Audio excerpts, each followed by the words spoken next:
Hey guys, Soul Closet here, back making another video, and today I'm going to be talking about keyboards again. I haven't done that in a while, and I forgot to make a video this weekend because I've been doing a lot of stuff, and I figured I would just take a moment to talk about keyboards.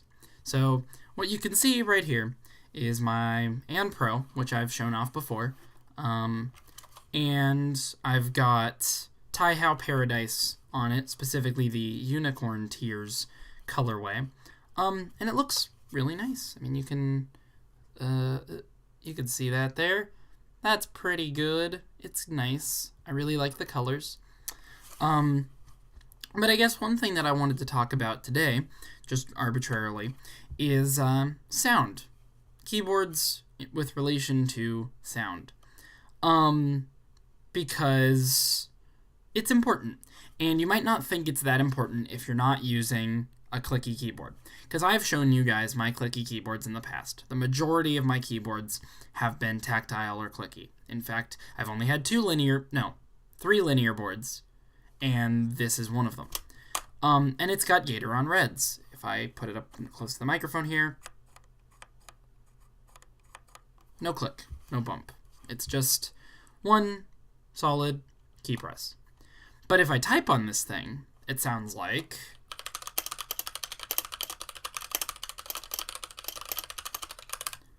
And I think that sounds pretty great. Now, why do I like this? What would I point out about this sound? Well, I think it's got some thickness to it in terms of... You can hear the depth. There's like some reverb, I guess, that you can definitely hear when you type on this board. So that's a plus for me. It also sounds very sharp and precise. If you press a bunch of keys, if you type on it, everything that's unstabilized sounds the same. Everything that is stabilized sounds roughly the same. If I hit Shift and Space, they're all pretty close. If I type on it on the regular keys, they're pretty much the same. And that's really great, the consistency there. And also, because when you press it, it's just a solid two noises. It's just every time. Every time.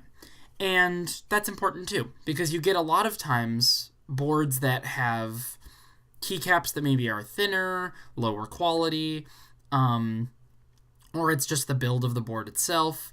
You get inconsistency in the sound. That also comes with clicky keyboards, because the clicker is making the sound that you hear for the most part, and it can be inconsistent because it's moving.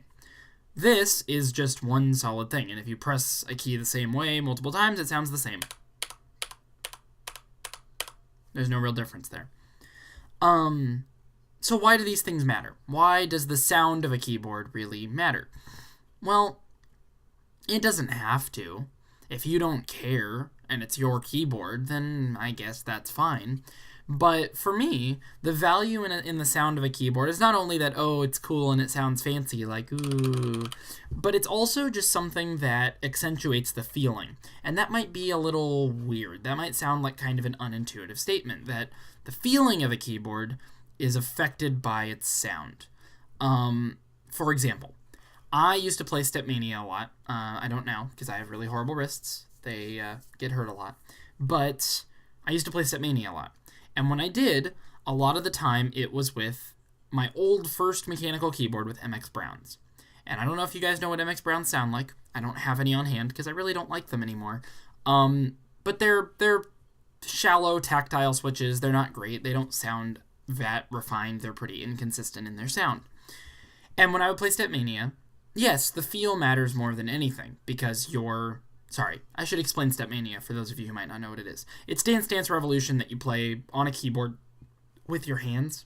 So if you have the 4 arrow tracks, like in DDR, you have one key for each of those, and you just go as the arrows come up to the top. That's how you play the game.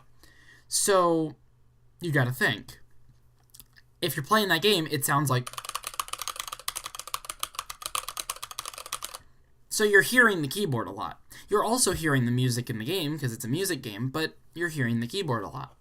And so the way in which I heard the keyboard affected my play. I got used to hearing my MX Browns, and when I got a different board that had Razor Greens, I tried to use it, and I wasn't as good at the game. And again, the feeling is different, obviously, between two different switches. But more than anything, it was that the Razor Greens made more noise, and I couldn't focus on the game, and it made the keyboard feel like I wasn't pressing it down enough, even though I was bottoming out every time, and it made me bad at the game for a while. Well, time passed, I got more clicky keyboards, and I started playing that game with clicky boards. And I was pretty decent, and then I started playing the game wearing headphones. I mean, they were just earbuds, but I started playing Stepmania wearing earbuds with my clicky keyboard. And as soon as the sound of the board became quieter with relation to the sound of the music, because I was wearing earbuds that blocked out the noise of the board, I started getting better at the game. The best I've ever been at that game was during this time period. And I'm not that good, and it doesn't really matter. But the point is, the sound of the board being too loud affected the way in which I was feeling like I was inputting to the computer. And if it was too loud or too unexpected for my situation, like playing that game, I felt like I wasn't accurately and precisely inputting to the computer. So, how do I tie that back in to this and Pro with these Taiho Paradise caps on it? Well, when I'm using this board, again, it sounds like... And what does that do for me? Well, I don't play Stepmania anymore, but I can definitely say that the crisp consistency of the sound with these caps on this board gives me the feeling that I'm doing things right. And I've noticed my typing accuracy increase since I started using these caps. I couldn't really touch type before. And you'll notice that I use the Dvorak layout. If you don't watch my keyboard videos, you wouldn't know that, and you might not have noticed, but I use the Dvorak layout. And since this was made to be a QWERTY key set, the profile is all messed up. Keys are shorter than others, tilted backwards, whatever. So it's not that I'm using the home row or anything. I don't do that anyway, but my homing things are up here and down here. That doesn't help, you know. So I couldn't touch type on Dvorak until I got these keys, and suddenly I could do it. Well, why is that? The sound of the board being more crisp affected my ability and my confidence in the fact that I was pressing the right thing. Even when I'm not, it still makes the same sound. But when I do, it feels a little more gratifying than the kind of mushy caps I had on here before, where it might have sounded like, I don't know, a little bit muddier. And with that extra little bit of assurance, I guess, subconsciously, I started typing better. That doesn't sound like it should be the case, but it is.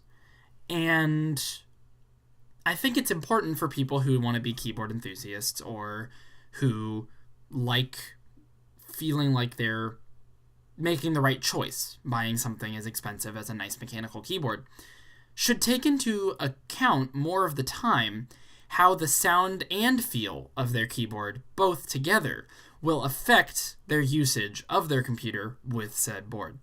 Because as much as it doesn't matter to most people, if you spend a lot of your time on the computer like I and so many others do, it can be really nice to have that change of pace of the confidence, the feeling, the subconscious gratification that you get from typing on a keyboard. And it sounds like I'm just, some sort of weird person, and I'm sure I am. But if you care about keyboards, it's something that I think you should take into account. Thanks for watching, guys. I'll see you next time. Soul Closet out.